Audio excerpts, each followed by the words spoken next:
parole de Dieu. Que Dieu bénisse quelqu'un. Oh, que Dieu bénisse quelqu'un. Je disais que Dieu bénisse quelqu'un.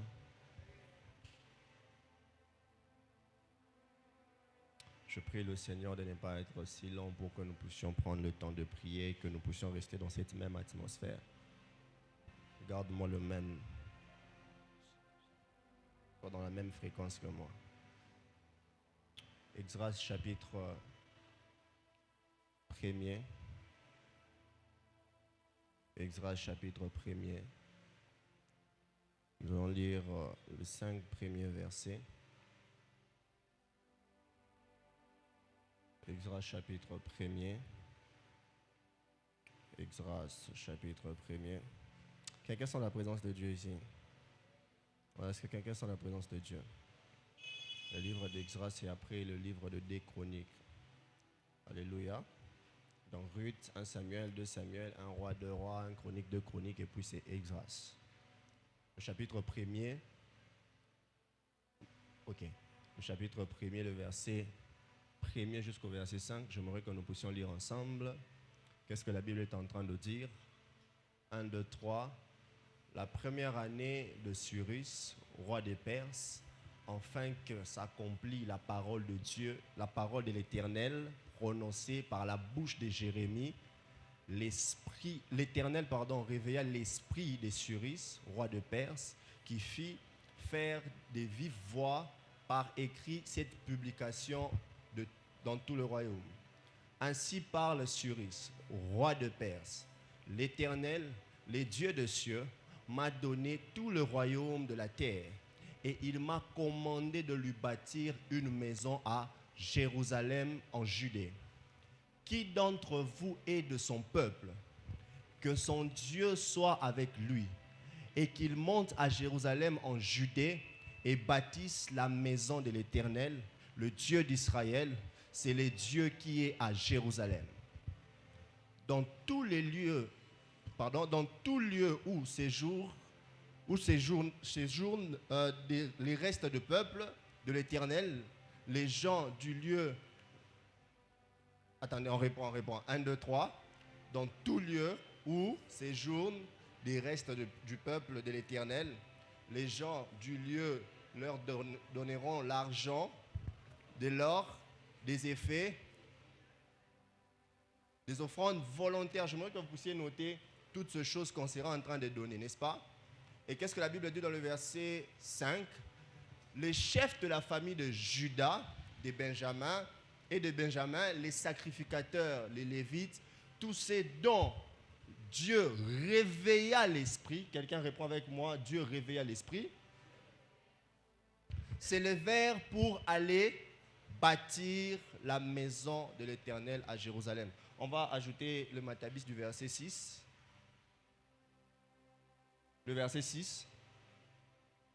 Qu'est-ce que la Bible est en train de dire? Tous leurs alentours leur donnèrent des objets d'argent, de l'or, des effets, du bétail et... On acclame la parole de Dieu. On acclame la parole de Dieu.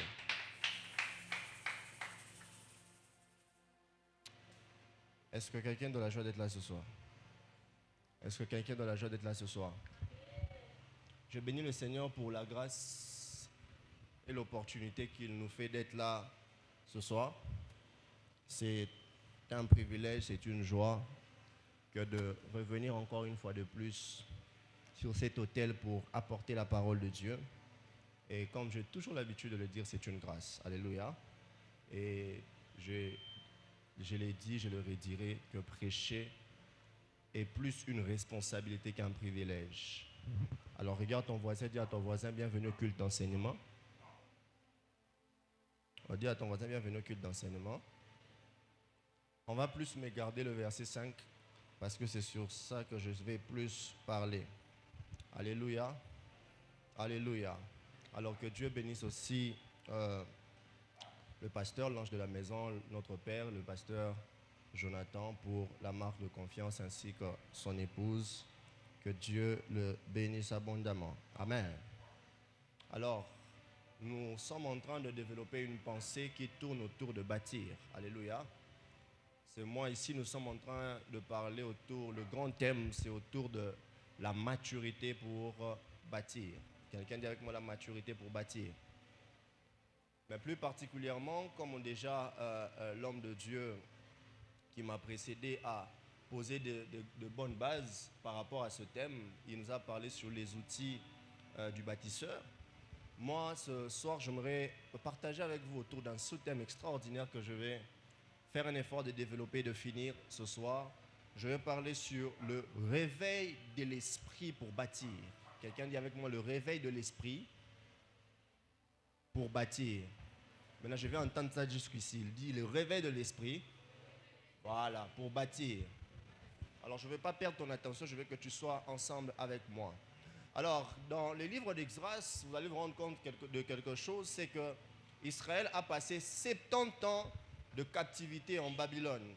Et par le roi Cyrus, Dieu offre à son peuple une porte de restauration. Dieu ouvre une porte de restauration pour que son peuple puisse revenir de l'exil, qu'ils puissent aller bâtir leur propre temple. Alléluia.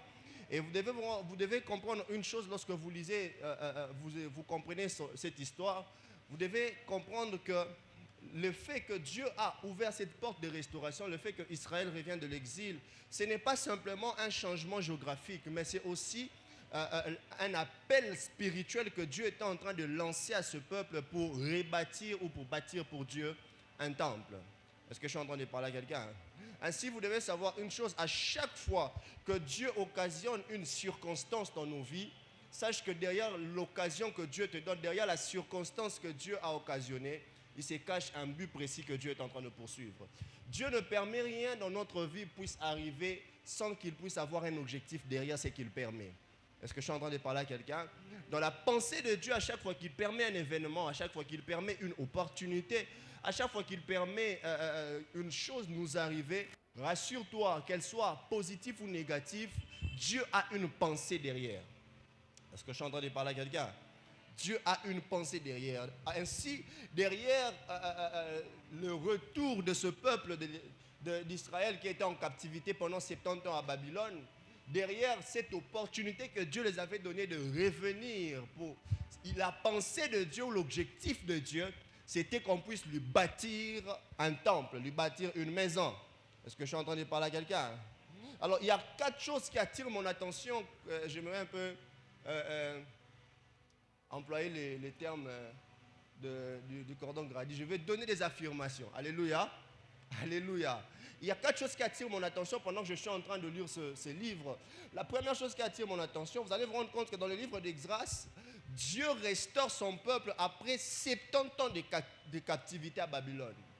Dieu restaure son peuple après 70 ans de captivité à Babylone.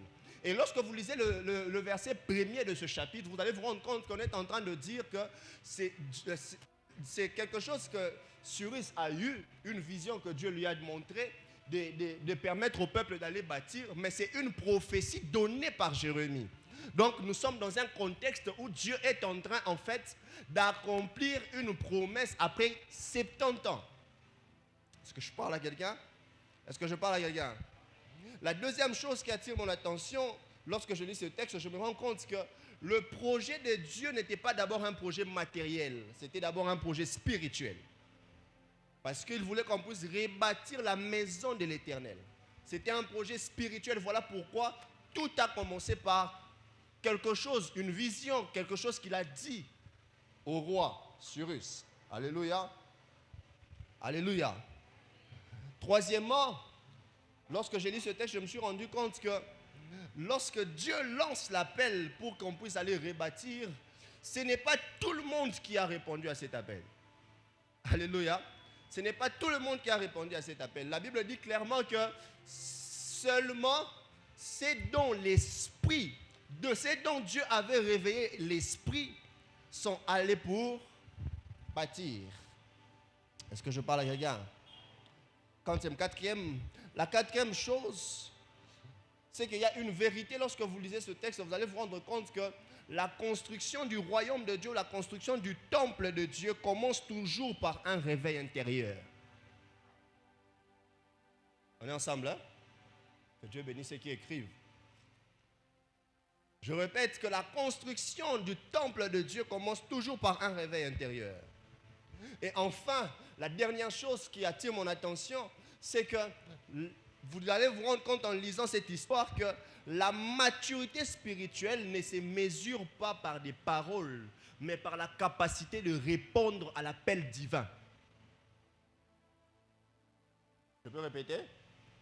Je répète, la maturité spirituelle ne se mesure pas, par des paroles, mais par la capacité à répondre à l'appel divin.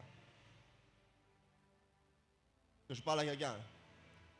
On ne qualifie pas d'un homme mature parce qu'il le dit, parce qu'il parle beaucoup, mais on le qualifie d'un homme mature parce qu'il sait répondre à l'appel que Dieu lui a lancé.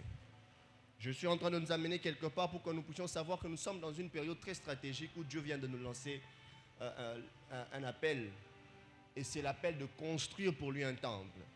Et mon message, mon enseignement, c'est juste pour venir éveiller quelqu'un.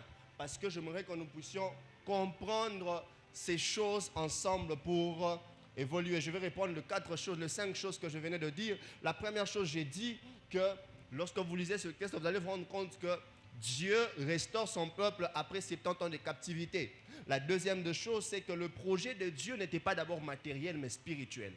Rebâtir la maison de Dieu. Troisièmement, j'ai dit que ce n'est pas tout le monde qui avait répondu à cet appel que Dieu avait lancé. La Bible dit, ceux dont l'esprit fut réveillé, ce sont eux qui sont allés pour bâtir. Quatrièmement, je vous ai dit que la construction de la maison de Dieu commence par un réveil intérieur. Et enfin, j'ai dit que la maturité spirituelle ne se mesure pas par des paroles, mais par la capacité à répondre à l'appel divin. Alléluia. Alléluia. On est ensemble? Alors, pour comprendre, pour aller plus loin, on est en train d'aller quelque part. On est en train de poser des bases et puis on va évoluer. Alors, avant d'aller plus loin, il est très essentiel de chercher à comprendre c'est quoi bâtir. Parce que nous sommes ici en train de parler de bâtir pour Dieu. Alors, il faut chercher à comprendre qu'est-ce que bâtir veut dire. Après avoir reçu toutes ces vérités et même avoir lu tout ce texte, on doit chercher à comprendre un peu en profondeur c'est quoi bâtir. Bâtir, c'est simplement établir. Bâtir, c'est construire ou ériger quelque chose qui dure. Ça, c'est ce qui m'intéresse le plus, c'est la fin. Bâtir, c'est établir, virgule, construire. Nous sommes au kit d'enseignement. Dansons ensemble. Établir, construire, ériger quelque chose qui dure. Ainsi, j'aimerais dire à quelqu'un, le plus important, ce n'est pas d'abord d'établir. Le plus important, ce n'est pas d'abord de construire. Mais le plus important, c'est que ce que tu es en train d'établir et de construire puisse durer. Le problème avec plusieurs, c'est que nous sommes pressés à chercher à faire monter des murs sans chercher à se rassurer qu'après que le mur sera en haut, ces murs seront durables. C'est comme ça, nous avons même des gens qui ont eu une vie chrétienne qui tombent dans des rétrogradations. Pourquoi? Parce qu'en bâtissant, il n'a pas veillé à ce qu'il puisse bâtir seulement. Il a veillé à ce qu'il puisse simplement bâtir. Il a oublié une chose, c'est qu'on ne bâtit pas seulement pour que la chose puisse exister, mais on bâtit pour que la chose puisse demeurer. Est-ce que je parle à quelqu'un? Est-ce que je parle à quelqu'un? Donc bâtir, c'est établir, c'est construire, ériger quelque chose qui dure. C'est-à-dire que ce que nous sommes en train de bâtir doit durer, doit résister. Est-ce que je suis en train de parler à quelqu'un? Alors, il est très important de savoir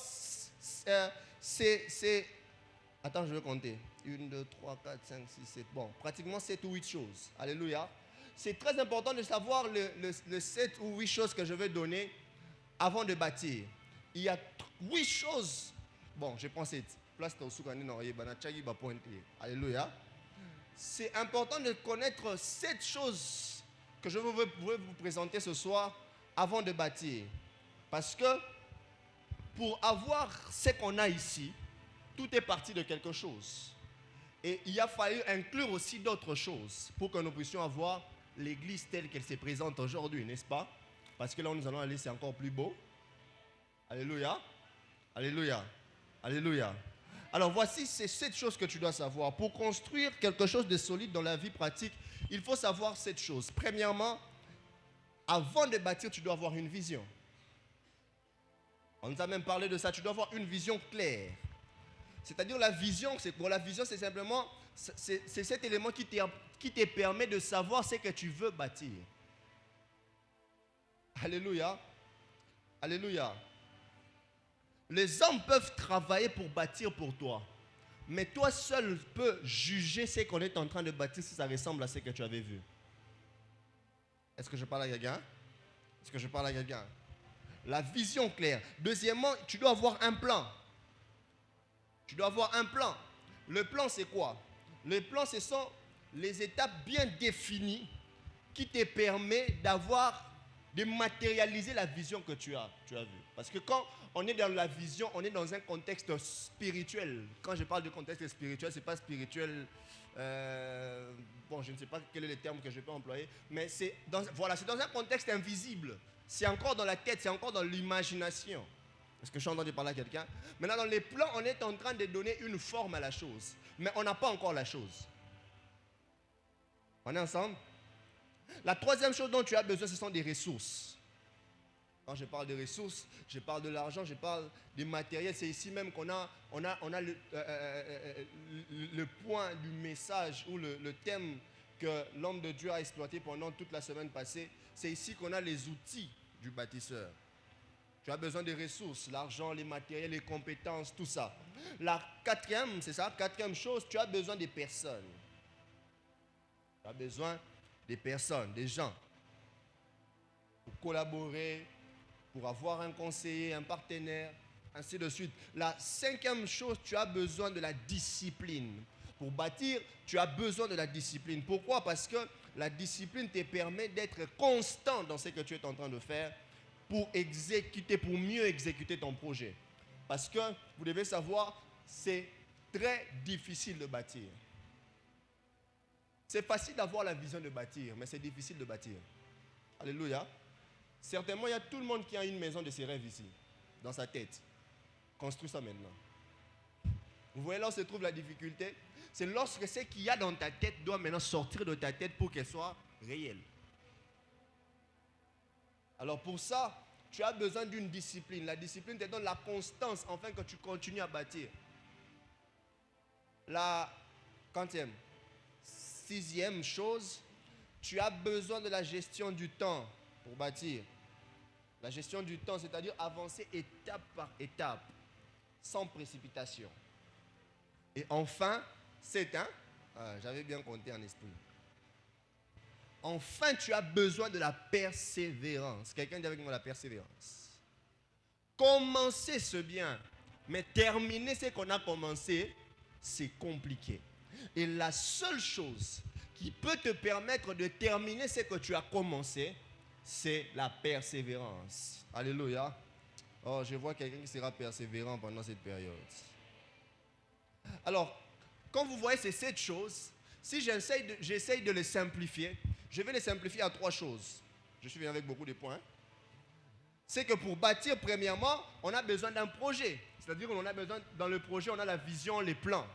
Et ensuite, on a besoin des éléments qui permettent de réaliser le projet. C'est là qu'on a des ressources. L'argent, ainsi de suite. Et ensuite, on a besoin des hommes, des personnes pour réaliser le projet. N'est-ce pas? Ça, c'est de manière simplifiée. Je le simplifie en 3 choses. Avoir un projet. Dans le projet, on a la vision, le plan. Avoir les éléments qui te permettent de réaliser le projet, c'est-à-dire des ressources. Et avoir des hommes pour bâtir. Pourquoi des hommes pour bâtir? Parce qu'avoir une vision de bâtir, c'est bien. C'est très bien. Mais il faut te poser une question. Avec quel type de personnes autour de toi tu es en train de bâtir? Pourquoi? Parce que quand Dieu donne la vision, c'est à toi qu'il a donné la vision. Et c'est très difficile aujourd'hui que les gens puissent adhérer dans la vision d'une personne. L'un des plus grands combats des structures, des églises, des organisations aujourd'hui, c'est le fait qu'on a moins de porteurs de vision comme les visionnaires. Vous savez, les choses que toi tu vas faire pour la vision que tu avais eue est très différent de ce que les autres vont faire pour la vision en question. Il y a d'autres personnes, peut-être, ils viennent et disent, bon, elle a une vision en raté. Non, quelqu'un a ça là. Donc, il n'a pas la même motivation que toi parce qu'il s'est dit qu'il n'a pas vu la même chose que toi. Voilà pourquoi il est très important. Écoute, quelqu'un qui veut avoir du succès dans la vie, il doit veiller sur les personnes qui l'entourent pour atteindre son objectif. Est-ce que je parle à quelqu'un? Parce que le vrai problème, c'est qu'on ne peut aussi jamais réussir seul. Je parle à quelqu'un? On ne peut jamais réussir seul. Et puisqu'on ne peut jamais réussir seul et qu'on doit réussir avec des gens, c'est-à-dire qu'on doit veiller à ce que ces personnes qui doivent nous aider à réussir doivent être des porteurs de nos visions. Je vais choquer quelqu'un. Ça sera un choc. Dans cette terre, il y a des gens qui vont réussir parce qu'ils ont eu la vision pour eux-mêmes. Mais il y a d'autres qui vont réussir parce qu'ils travaillent dans la vision des autres. Est-ce que je parle à quelqu'un? Dès lors que tu as la sagesse d'accepter cette réalité, tu ne seras pas en train de combattre une vision qui peut être ta bénédiction. N'est-ce pas qu'il y a des gens ici qui sont payés à la fin du mois, mais parce qu'ils travaillent à l'entreprise de quelqu'un? C'est ta vision? Non. C'est la vision de quelqu'un d'autre, mais qui est bénéfique pour toi. Il y a des gens, excusez-moi de vous le dire, dont Dieu ne donnera pas de vision claire pour la réussite de leur vie. Pourquoi? Parce que la réussite de leur vie dépend d'une vision qui doit exister chez quelqu'un d'autre. Je parle à quelqu'un? Est-ce que je parle à quelqu'un? Quand tu comprends ça, tu ne seras pas en train de combattre quelqu'un qui est en train de bâtir quelque chose qu'il a vu. Ce n'est pas tout le monde qui a un grand rêve dans la vie. Il y a d'autres personnes qui existent pour avoir des rêves. Il y a d'autres qui existent pour aider ceux qui ont des rêves à réaliser leurs rêves. Je parle à quelqu'un? Ou est-ce que je suis en train de parler à quelqu'un? C'était ça en fait l'erreur des frères de Joseph. Les frères de Joseph ne savaient pas une chose. Écoutez, vous savez, dans une structure où nous sommes nombreux, vous devez savoir une chose. C'est que ce n'est pas parce que je suis le premier à avoir une vision et à vivre l'accomplissement de la prophétie que ce que Dieu prévoit faire avec toi sera moins que ce que je vis. Vous savez, l'erreur des frères de Joseph, c'est quoi? Surtout l'erreur de Judas. Judas pensait que ce que Joseph avait comme promesse était plus grand que sa promesse, alors que dans les enfants de Jacob, celui qui avait la plus grande promesse, c'était Judas. La Bible dit que lorsque Jacob bénit ses fils, à Judas, il dit les bâtons de commandement, c'est-à-dire la royauté ne quittera pas Judas. Donc sa promesse n'est pas celle de Joseph. Mais quand tu n'es pas un visionnaire, quand tu n'as pas la sagesse d'accepter la vision des autres, parce que tu dois savoir, c'est lui qui reçoit la vision en premier, il devient comme un pont qui inaugure une nouvelle saison, qui fera que vous aussi prochainement, vous serez en train de réaliser vos rêves.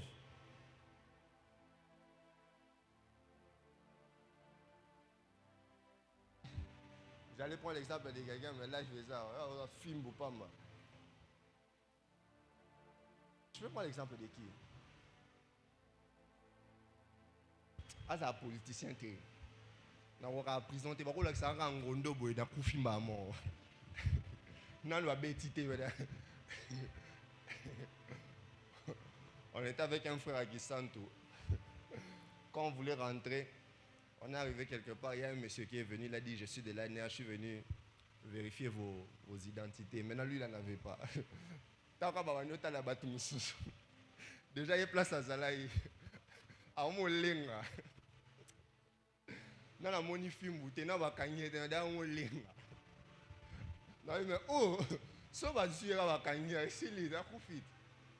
Alléluia. Je vais prendre l'exemple de qui? Bon, je vais prendre l'exemple d'un...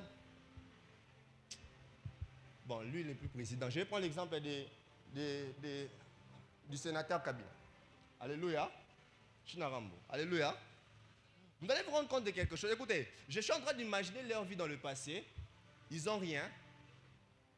Et chacun a ses rêves. Chacun est en train de penser à quelque chose. Mais cela ne peut pas être une réalité si Dieu ne commence pas à travailler avec un. Quelqu'un me comprend? C'est-à-dire qu'il y a des gens qui existent, qui doivent d'abord, vous devez leur soutenir d'atteindre leurs rêves. Parce que c'est lorsqu'ils seront au sommet qu'ils vont vous permettre peut-être aussi maintenant vous avoir des rêves. Est-ce que vous vous rendez compte que Jacob a commencé à prophétiser sur ses enfants? Judas a appris qu'il a une race royale après que Dieu ait béni Joseph. Donc il y a certaines visions que Dieu te donnera, mais ça doit d'abord commencer avec les personnes que tu dois soutenir qu'ils atteignent des rêves. Est-ce que je suis en train de parler à quelqu'un? Et là, le roi va biso boy. Peut-être qu'on a bien dans ton église, mais il faut soutenir dans le centre de foi. Quelqu'un me comprend? Quelqu'un me comprend? Écoute, ce que tu soutiens dans le présent, quand Dieu te permettra de bâtir ce qui t'appartient dans le futur, ça sera au-delà toujours. Je suis en train de parler à quelqu'un. C'est ainsi que Joseph, c'est lui qui commence le mouvement royal dans la famille, mais c'est Judas qui a la plus grande promesse. Toute sa race, royauté. Et même quand il y a eu un temps, ils ont perdu la royauté, Dieu s'est organisé qu'il y ait un jour un David qui va récupérer la royauté qu'il est dans la tribu de Judas. Est-ce que quelqu'un me comprend? Je parle à quelqu'un. Est-ce que je suis en train de parler à quelqu'un? Tu dois veiller sur les personnes qui t'entourent pour bâtir. Il est très important de ne pas avoir n'importe qui autour de toi quand tu veux réaliser quelque chose. Quand tu veux réaliser un rêve, quand tu veux bâtir quelque chose, quand tu veux élever un mur, il est très important de veiller sur les gens qui t'entourent. Parce qu'en bâtissant, il n'y a pas que des temps positifs. Il arrive de temps où tu es dans un désert. Et si tu n'as pas des gens qui ont porté ta vision, c'est en ces moments-là qu'on découvre les vraies faces des personnes. Les gens qui sont capables de t'abandonner parce que tu es en train de traverser un temps. Non, est-ce que je parle à quelqu'un? En fait, mon objectif dans cet enseignement, c'est en fait d'amener le peuple de Dieu à comprendre que la véritable construction de la maison de Dieu exige une maturité, une responsabilité, mais aussi une consécration. Pour que tu puisses bâtir pour Dieu, tu dois être mature, responsable et un homme consacré. Le réveil de l'esprit pour bâtir. Je commence mon message. Alléluia. Alléluia. Quelqu'un dit avec moi le réveil de l'esprit pour bâtir. Exode chapitre 1er, le verset 5. La Bible dit ceci, la deuxième partie. Il dit, tous ceux dont Dieu réveilla l'esprit s'élevèrent pour aller bâtir la maison de Dieu. Ainsi, il est important de savoir, puisqu'on parle, notre grand thème, c'est la maturité pour bâtir. Il est important de savoir que la maturité commence quand l'esprit est réveillé par Dieu. Est-ce que je parle à quelqu'un? La maturité commence quand l'esprit est réveillé par Dieu. Deuxièmement, il est important de savoir que sans les réveils intérieurs, il n'y a pas de construction durable. Sans un réveil intérieur, il n'y a pas de construction durable. Troisièmement, il est important de savoir, je suis en train de courir derrière les temps, donc écoutez-moi directement. Il est important de savoir que la maturité égale la sensibilité au Saint-Esprit pour obéir. Est-ce que je suis en train de parler à quelqu'un? Est-ce que je suis en train de parler à quelqu'un? C'est vrai que lorsqu'on parle du réveil, sois avec moi, c'est vrai que lorsqu'on parle du réveil, on dit que le réveil c'est un retour à un état d'éveil, n'est-ce pas? Parce qu'on on parle du réveil de lors quelqu'un quitte le sommeil et rentre dans un état d'éveil. On ne réveille que les personnes qui dorment. Alléluia. Quand tu ne dors pas, là maintenant, là, tu es éveillé. Si tu dors et que je t'enlève dans ton état de sommeil, c'est là maintenant qu'on parle du réveil. Mais il est aussi important de savoir que lorsqu'on parle du réveil, on parle aussi d'une prise de conscience.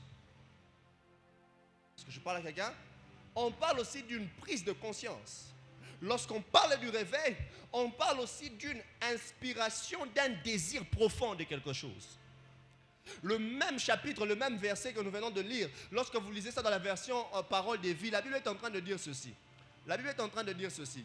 Tous ceux à qui Dieu avait inspiré le même désir, ils sont allés pour bâtir. Donc ici on n'utilise pas le terme réveil, mais on parle d'un désir. Donc le réveil, c'est un désir qui nous anime pour accomplir une volonté de Dieu. Le réveil, c'est cette prise de conscience, cette conscience que nous avons sur certaines choses qui doivent nous permettre de bâtir pour Dieu quelque chose. Ainsi, il est très important de savoir que tu ne peux pas bâtir pour Dieu et avoir la motivation de bâtir si tu n'as pas la conscience.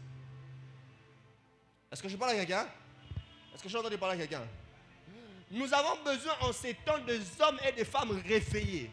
Des gens qui vont savoir ce qu'ils sont en train réellement de faire. Écoute, un homme réveillé, un homme conscient, il ne fait pas les choses parce qu'on lui pousse. Il fait parce qu'il sait ce qu'il fait. Non, tout le monde, amen. On peut s'en amen. Dieu ne bâtit pas sa maison avec des enfants instables. Dieu bâtit sa maison avec des enfants matures, des fils matures. Ceux qui sont éveillés. Est-ce que je parle à quelqu'un? Est-ce que je suis en train de parler à quelqu'un? Alors voici la première chose à savoir sur le réveil. Je vais comme ça, on va prier. La première chose à savoir sur le réveil pour bâtir, le réveil spirituel pour bâtir. La première chose, c'est que le réveil vient de Dieu. Donne-moi un amen. Le réveil vient de Dieu. Quelqu'un dit avec moi, le réveil vient de Dieu. Écoute, c'est Dieu qui réveille l'esprit de l'homme. Parce que vous devez savoir ceci. Il est très important de savoir que dans tout commencement de la vie, donne-moi un amen, dans tout commencement de la vie, il faut que Dieu soit. Est-ce que je parle à quelqu'un? Là où Dieu n'est pas au début, il y a des grands risques d'échouer. Pourquoi? Parce que la grande espoir la grande certitude ou la grande assurance que tu as de réussir se cache par celui avec qui tu commences au début. Est-ce que je parle à quelqu'un? Voilà pourquoi même la terre, la Bible dit, au commencement, Dieu. Donc, avant toute chose, c'est Dieu qui était au commencement. Et le fait qu'il était au commencement, ça permet que les choses existent après lui. Ainsi, la réussite est certaine qu'une fois qu'on accepte de tout commencer avec Dieu. Le problème avec nous aujourd'hui, c'est que nous comptons tellement sur nos compétences, notre intelligence, que nous pensons que nous pouvons réussir parce que nous sommes plus intelligents que les autres. Nous pensons que nous pouvons réussir parce que nous avons des diplômes. J'aimerais dire à quelqu'un, il y a des gens qui ont eu des diplômes aujourd'hui, il y a 12 ans qui n'ont pas de travail. Il y a des gens qui ont des diplômes plus que certains millionnaires aujourd'hui, mais qui n'ont rien fait dans la vie. Donc le problème, ce n'est pas les diplômes. Le problème, c'est avec qui tu commences. Parce que c'est avec celui que tu commences que tu pourras dire que j'ai réussi avec lui. Donc quelqu'un me comprend? Quand quelqu'un te dit que j'ai réussi avec Dieu, c'est-à-dire qu'il avait commencé avec Dieu. Parce que Dieu ne permet pas de gagner avec quelqu'un qui n'a pas accepté de commencer avec lui. Voilà pourquoi, dès lors tu commences à associer Dieu, même au milieu de la route, Dieu il recommence les choses. Je parle à quelqu'un. Dieu recommence les choses.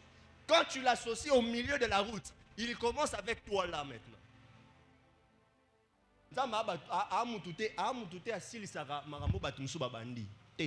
Il est l'alpha et donc avant qu'il soit oméga avec toi, il doit aussi être alpha avec toi.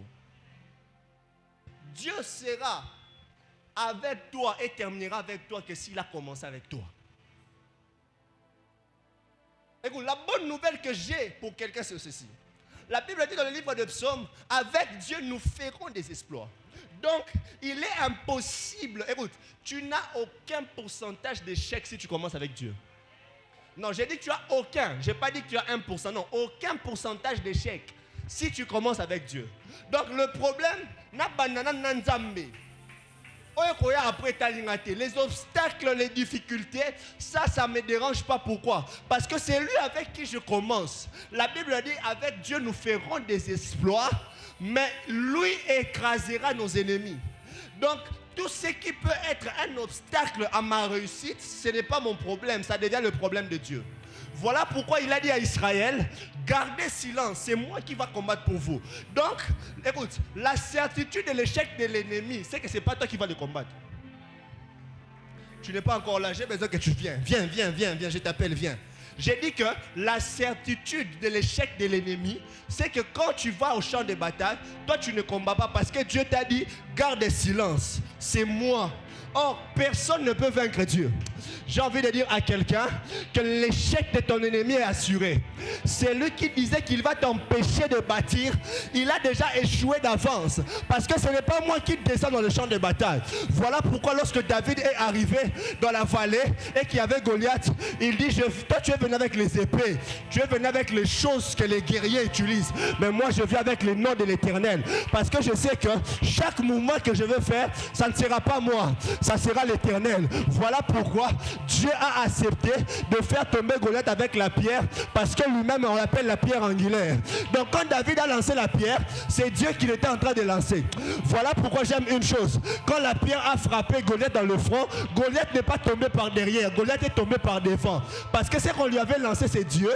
Comme on l'a lancé, Dieu il doit se prosterner devant.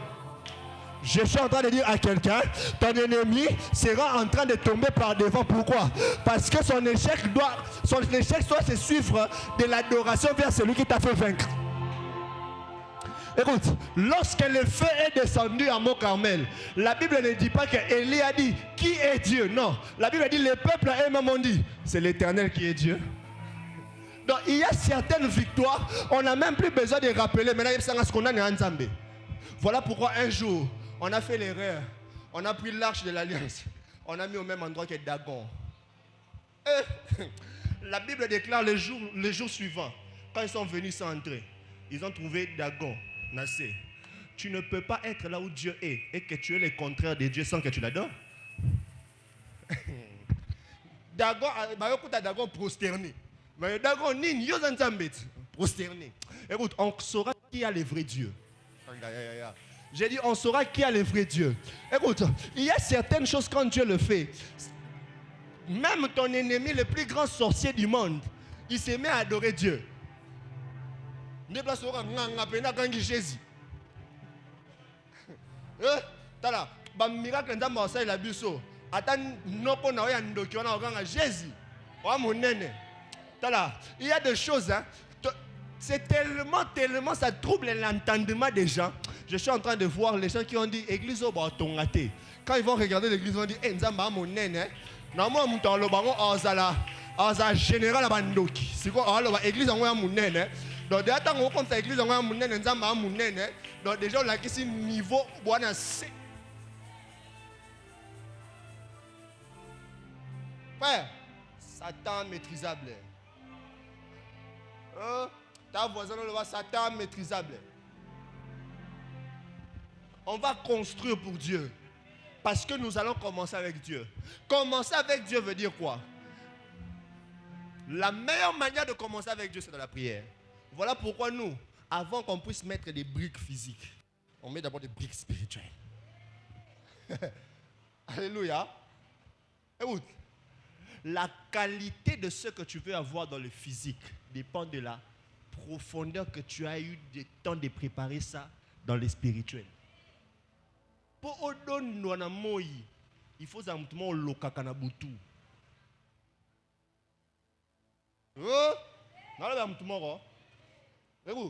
La Bible dit rien de ce qui a été fait sans la parole. Hébreu dit c'est par la foi que nous croyons que tout ce qui est visible vient de la parole. Donc, si ce qui existe, c'est parce que ça a commencé à exister avant d'exister. Je parle à quelqu'un. C'est-à-dire que ça a commencé à exister avant que ça existe. Maintenant, ça existe où? Ça existe quelque part dans le monde spirituel. Voilà pourquoi j'aimerais dire à quelqu'un, toi tu es déjà béni, c'est toi qui ne sais pas. Oh, papa, balance-nous Éphésiens chapitre 1er. Éphésiens chapitre 1er. On va lire ça ensemble, Éphésiens chapitre 1er. Regarde ce que la Bible est en train de dire. Hein. Frère, tu es déjà béni, c'est toi qui ne sais pas.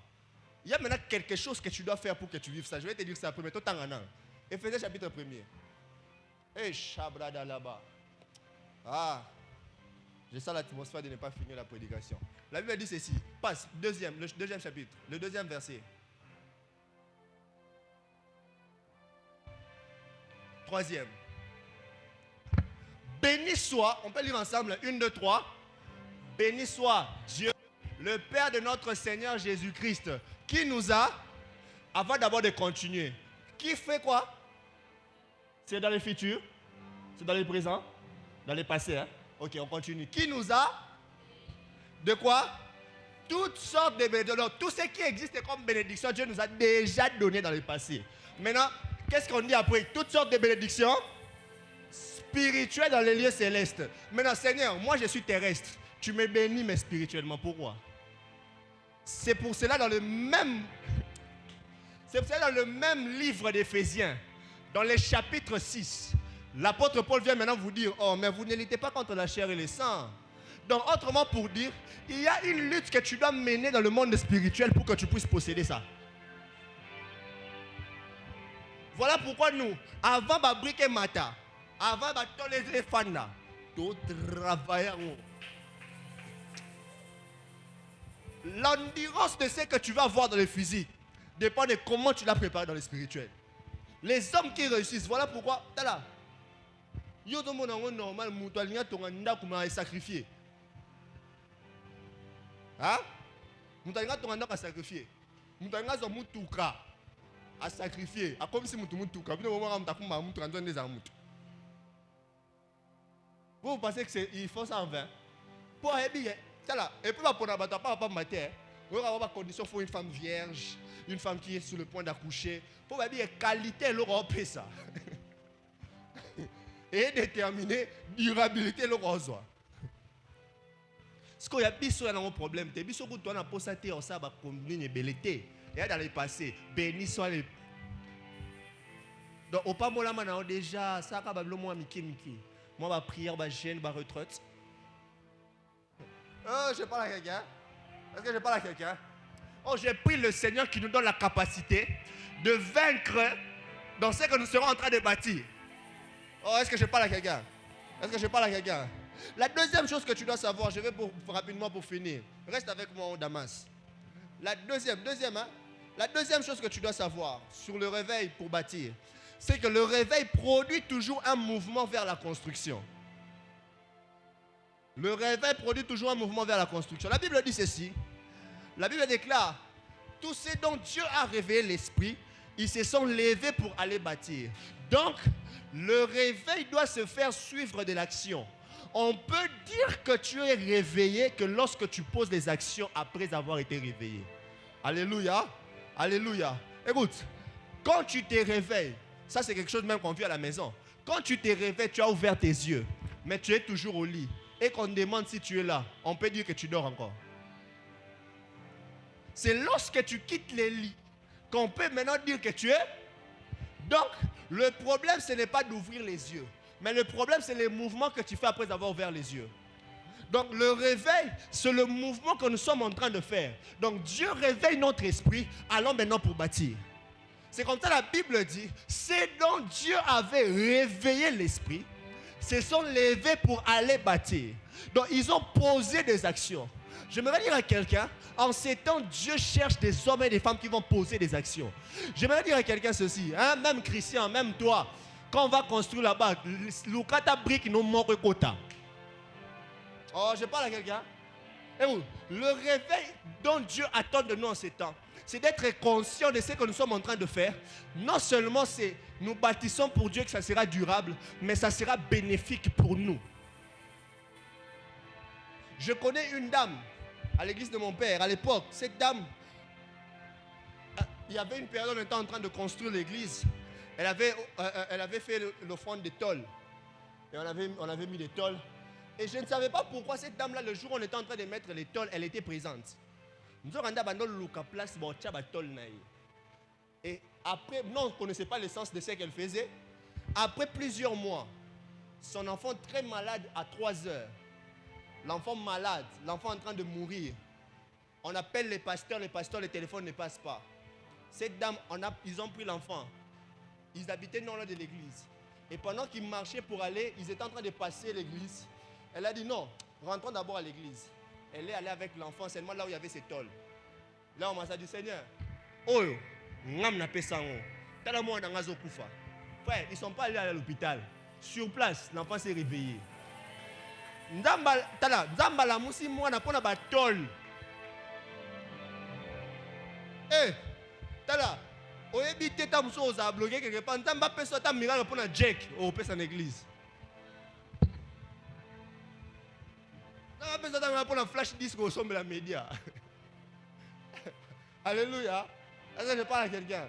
Regarde, nous sommes dans un temps, hein, on doit accepter. Attends à piaka, on en reçoit. Et quand on a ne pas nous embêter. Na éviter tant, na éviter n'ayez ni raison ni la mais quand on a nous. Place raison ni la ngala et bien ngate. En plus je m'en fous, mais écoute on a nous pour ne bien écoute à pas bâtir. Et où c'est Dieu, ça, il ne prend pas en vain. La Bible dit réveille ma mémoire. Donc, mais jour et une de la papa, na l'église. Papa kanisa ngai.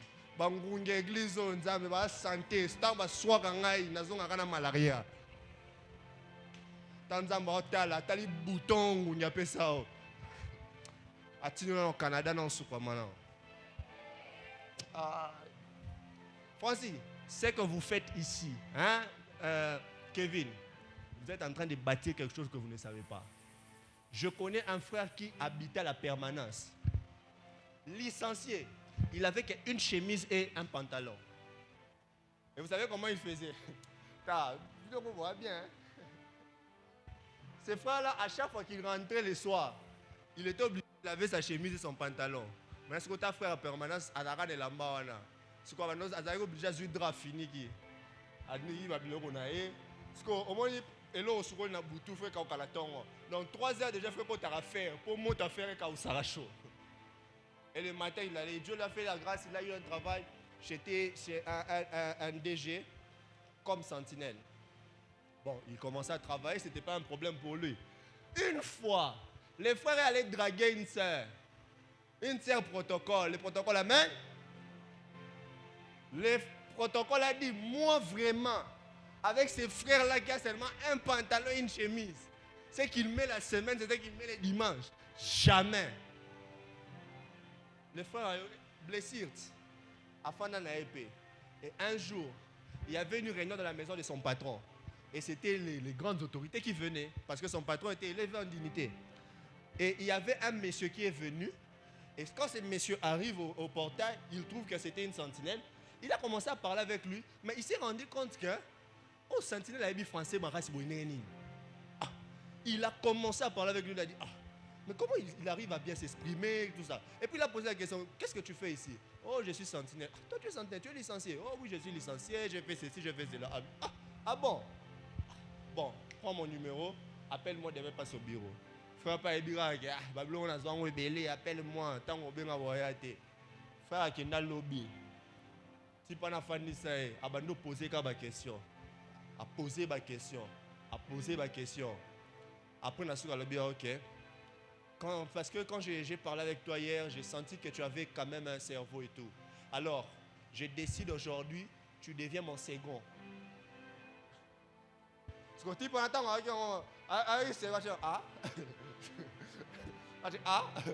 oui, j'ai dit que tu deviens mon second. Et suis-moi, sur place, à mes mains, la maison d'habillement, cette veste. Sur place, à payer voiture, à payer na lupango. Si vous tant frère à mon bongo et comme dimanche, frère à l'objet, il faut qu'il y ait une église. Oh, papa n'a pas mon moi qui toko, moi déjà ici pasteur m'a m'dam basalelier. Papa n'a pas qui toko yé. Bata bo frère à qui. T'as vu ce que mon dans la ta veste de ce qu'on a en sika, équipé bataille. Équipé ta condi ça toi ni, aya ko tango bodo. Au moins avec la veste de lati. À côté de l'église. Est-ce que Zaïd, je suis en train de prier. Quand Dieu sera en train de bénir, il y aura une confusion dans la tête de tes ennemis. Vous savez, quand Dieu a béni l'aveugle, les gens se disaient, est-ce que c'est lui qui était aveugle? D'autres ont dit non, c'est lui. D'autres ont dit non, c'est quelqu'un qui lui ressemble. Mais quand il est mort, il est sanga. Je parle à quelqu'un. Et ce frère-là, quand il est entré à l'église, on a dit, on va appeler un frère, il va témoigner. Il a commencé à témoigner, il a témoigné. Et quand il témoignait, il donne sa dîme au pasteur. Sœur Wana. A comme maman, il s'abandonne. Eh, frère Walinganga. Les sœurs, bondima bango lelo, pour lobby vous éviter. Ba ministre bondima lelo, ba bato lobby au bazanga. Eh? Dis à ton voisin, voisin, les saisons changent. Est-ce que je parle à quelqu'un? Est-ce que je parle à quelqu'un? Dieu veut des gens qui vont faire le mouvement. Est-ce que je parle à quelqu'un? Oh, le temps est parti. La dernière chose, je ne saurais plus tout dire. Écoute, la dernière chose que tu dois savoir sur le réveil pour bâtir, et après on va prier pendant quelques minutes pour finir, c'est que le réveil sépare les bâtisseurs des spectateurs. Le réveil sépare les bâtisseurs des spectateurs. La Bible déclare que seulement ceux dont l'esprit, ceux dont Dieu avait réveillé l'esprit, sont allés pour bâtir. C'est-à-dire que Dieu avait lancé l'appel, mais il n'y avait pas tout le monde qui était prédisposé à accepter l'appel de Dieu. Frères et sœurs, refuse en cette saison ici où nous sommes appelés à bâtir un temple pour Dieu, d'être un spectateur. Ouais, il y a des choses que tu dois refuser de tout ton corps, avec rage. Refuse. Ata aussi manoba dollar mingité, mais lukata ata mayaba maçon. Je vous dis des choses vraies. Nous sommes dans une période stratégique où nous pouvons facilement arracher des bénédictions. Est-ce que je parle à quelqu'un? Où nous pouvons facilement arracher des bénédictions. Dieu nous a donné un lieu. Maintenant, on doit construire pour Dieu. Il faut que quand on vient à la maison de Dieu, moi, split. Tu comprends? Donc, on a Teibo, Batexco, split, on a Toki, on a Kauki, on a Zone, on a Pessirema. On a Pessirema. Après, on a Bimi, Libanda Boué. Range, Nasimakuna Mutuka, Cordon Gradi, TX. Nasimakuna Mutuka Sam. Jeep Gagame. Ou à l'autre Tarawana. Ouais, au moins, il y a un pas mola. Pour ça, la G a une militaire le coutate. Yaka nango. Ouais, n'a pas le cas chauffeur l'enfant dans la ciment. N'a pas le loi policier. Hein? Attends, jour mort, va te l'envoyer gyrophare. C'est le prophète qui descend. Ah, Nzambe. Frère, mais pour que tout ça arrive, c'est maintenant dans ce temps stratégique et prophétique qu'on doit déjà commencer à préparer ça. Ça sera des hôtels que nous serons en train de bâtir. Frère, tu vois ce que je te dis ici? N'attends pas qu'on puisse faire des appels de fonds, qu'on puisse passer ici devant pour... Non, toi-même sois stratégique. Dis-toi que sûrement comme on est en train de construire, on a besoin de quelque chose de santé. Je descends là-bas faire quelque chose. Je vous dis, je prends Dieu à témoin. Si vous faites ça et que vous ne vivez pas Dieu, c'est que Dieu est un menteur. Dieu sait toujours ce qu'il veut faire pour ses enfants. Je prie qu'en Seigneur qu'il n'y ait pas de spectateurs, qu'il y ait des acteurs. Les acteurs sont ceux qui participent dans ce que Dieu est en train de faire. Les acteurs, ce sont ceux qui provoquent ce que Dieu est en train de faire. Mais les spectateurs sont là toujours en train de regarder. Il faut oser la palme. Les spectateurs vont être là. Oh, je ne sais pas que je suis en train de parler. Tu vois, quand tu te prédisposes à pouvoir bâtir pour Dieu, Dieu aussi se prédispose à bénir tes poches pour que tu puisses avoir quoi les bâtir. Et j'aimerais dire à quelqu'un, en cette saison, tu ne manqueras pas d'argent parce que Dieu veut que tu puisses bâtir un temple. Oh, est-ce que je parle à quelqu'un? Je dis que Dieu veut que tu puisses bâtir un temple. Je te parle d'un Dieu qui est capable de te rendre millionnaire en peu de temps. Oh, la Bible dit Joseph amassa la richesse comme les sables de la mer. Toi, tu peux compter les sables. C'est ça la quantité de la richesse de Joseph. Vous voyez qu'il y a ma belle rose, on a 1000, et 10 000, et 1 million. Si on dit Joseph amassa la richesse comme les sables de la mer, à une quantité qu'on ne pouvait pas compter. Donc, on a imaginé ça qui a zélou. Voilà, et elle sous millions de milliards de est-ce que je parle à quelqu'un? Cette église est une église de riches. Voilà pourquoi on doit changer même notre manière de donner à Dieu. On doit battre avec volonté. Au talibo moni bafle ba comme si mango boende nezo beba. Oye na bafle sika. Tala bafle na ezade na kombo na yo. Tanda mortala. Alors oh faut la payer. Tu sais pourquoi Anne a eu d'autres enfants après? Parce que le premier enfant qu'il avait, il était au temple. Je parle à quelqu'un.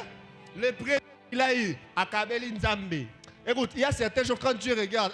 Donc, elle a fait beaucoup d'états de stérilité. Elle n'a pas d'enfant. Mais le premier enfant qu'elle a eu, elle a cette encore à Zalana été. Après sa affection, à Zalepananga. Non, Zoa le Souban. Dieu te donnera plus quand tu accepteras de faire certains sacrifices aujourd'hui. Voilà pourquoi je sais qu'actuellement on n'est pas des si riches. Mais je sais qu'on est capable de bâtir quelque chose pour Dieu. Je vous donne rendez-vous d'ici 2030. Regarde ton voisin, regarde ta voisine. Regarde-les bien. Retiens son dernier visage de Piaka aujourd'hui comme ça. La prochaine fois quand tu vas les regarder, au tal était pour son la parfait au bimisa. Tant au tal est parfait non et au toit. Tant on paie son prix, yo mo le ok, je vais acheter 10. Et ça que tant yo le yo aucun mois raté parce que nous tous nous serons bénis. J'ai dit nous tous nous serons bénis. Hein? Que Dieu élève cette église au nom de Jésus. Là où tu es, je me que tu baisses juste ta tête. Dis à Dieu, Seigneur, je ne veux pas être un spectateur en ces temps ici. Réveille mon esprit afin que je sois un acteur. Que je puisse être dans la catégorie de ceux qui vont bâtir pour toi un temple. Seigneur, au moins qu'il y ait même une chose de moi dans ce temple. Dis à Dieu même, bénis-moi financièrement pour que je sois en mesure de réaliser ça.